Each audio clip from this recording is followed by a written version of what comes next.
திருமயம் தாலுகாவில் துளையானூர் ரெவின்யூவில் ஏராளமான illegal quarry, சட்டவிரோத குவாரிகள் நடந்துக்கிட்டு இருக்குது. அதில் ஆர்ஆர் குரூப்புன்னு ஒரு மிகப்பெரிய குரூப் இருக்காங்க. அவங்க சமீபத்தில் 70,000 டாரஸ் லாரிகள் சக்கையை திருடி கொண்டே ஒரு இடத்துல பதுக்கி வச்சுருக்காங்க. அது சட்டப்படி தவறு அப்படிங்கிறத உணர்ந்து நான் கலெக்டருக்கு மனு கொடுத்துருக்கேன், மைன்ஸுக்கு மனு கொடுத்துருக்கேன், ஆர்டிஓவை பார்த்துருக்கேன், டிஆர்ஓவை பார்த்துருக்கேன், எல்லாரையும் பார்க்குறேன். நான் 26ஆம் தேதி தாசில்தாருக்கு மனு கொடுத்தேன். நான் மனு கொடுத்த செய்தி தாசில்தார் எப்படியோ கசியை விட்டதுனால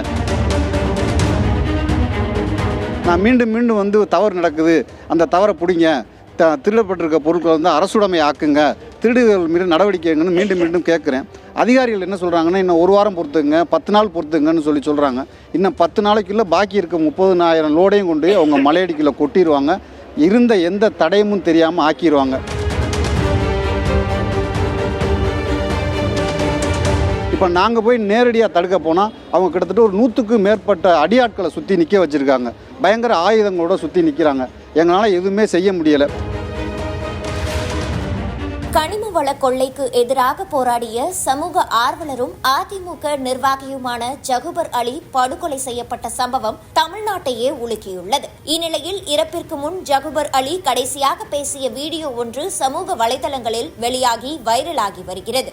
புதுக்கோட்டை மாவட்டம் திருமயம் தாலுகா வெங்களூரை சேர்ந்த ஜகுபர் அலினா திருமயம் தாலுகாவில் துளையானூர் ரெவின்யூவில் ஏராளமான இல்லீகல் குவாரி, சட்டவிரோத குவாரிகள் நடந்துக்கிட்டு இருக்குது. அதில் ஆர்ஆர் குரூப்புன்னு ஒரு மிகப்பெரிய குரூப் இருக்காங்க. அவங்க சமீபத்தில் 70,000 டாரஸ் லாரிகள் சக்கையை திருடி கொண்டே ஒரு இடத்துல பதுக்கி வச்சுருக்காங்க.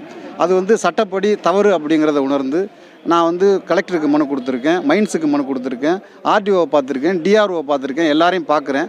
நான் 26ஆம் தேதி தாசில்தாருக்கு மனு கொடுத்தேன். நான் மனு கொடுத்த செய்தி தாசில்தார் எப்படியோ கசியை விட்டதுனால கிட்டத்தட்ட 40 லாரிகளை வச்சு இரவும் பகலுமா மறைச்சி வச்சுருக்க சக்கையை, திருடி வச்சுருக்க சக்கையை அள்ளி கொண்டே மீண்டும் குவாரிக்குள்ளேயே கொட்டிக்கிட்டு இருக்காங்க.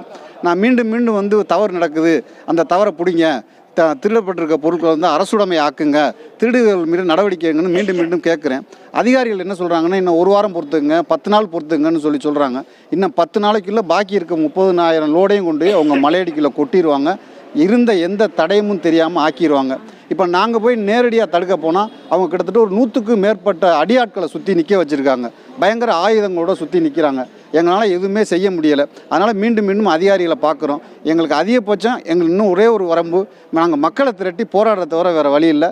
மிக விரைவில் அநேகமாக வெள்ளிக்கிழமை மக்களை திரட்டி மிகப்பெரிய போராட்டம் நடத்துவோங்கிறத தெரிவிச்சுக்கிறேன். புதுக்கோட்டை மாவட்டம் திருமயம் அருகே உள்ள வெங்களூரைச் சேர்ந்தவர் ஜகுபர் அலி. இவர் சமூக ஆர்வலரும் அதிமுக நிர்வாகியும் ஆவார். இவர் திருமயம் பகுதியில் சட்டவிரோதமாக மலைகளை உடைத்து இயற்கை வளங்களை சூறையாடுவதாக அரசு அலுவலர்களிடம் புகார் அளித்துள்ளார். மேலும் இது தொடர்பாக உயர்நீதிமன்றத்திலும் வழக்கு தொடர்ந்துள்ளார். இதன் காரணமாக வளையன் வயலில் கல்குவாரி நடத்தி வரும் ராசு, ராமையா, அவர்களது நண்பர் முருகானந்தம் ஆகியோர் தங்களது லாரி ஓட்டுநரை வைத்து கடந்த 17ஆம் தேதி இருசக்கர வாகனத்தில் பயணித்துக் கொண்டிருந்த ஜகுபர் அலியை லாரி ஏற்றி கொலை செய்துள்ளனர். சாலை விபத்தில் ஜகுபர் அலி மரணம் அடைந்தது போல பிம்பத்தை உருவாக்கியுள்ளனர். எனினும் ஜகுபர் அலியின் மனைவி தனது கணவரின் இறப்பில் சந்தேகம் இருப்பதாக கூறி புகார் அளித்த நிலையில் இந்த கொலை சம்பவம் அம்பலமானது. இயற்கை வளத்தை பாதுகாக்கும் முயற்சியில் ஈடுபட்ட சமூக ஆர்வலர் ஒருவரை சட்டத்துறை அமைச்சர் ரகுபதி தொகுதியிலேயே லாரி ஏற்றி கொலை செய்யப்பட்ட சம்பவம் புதுக்கோட்டை வட்டாரத்தில் பெரும் பரபரப்பை ஏற்படுத்தியுள்ளது.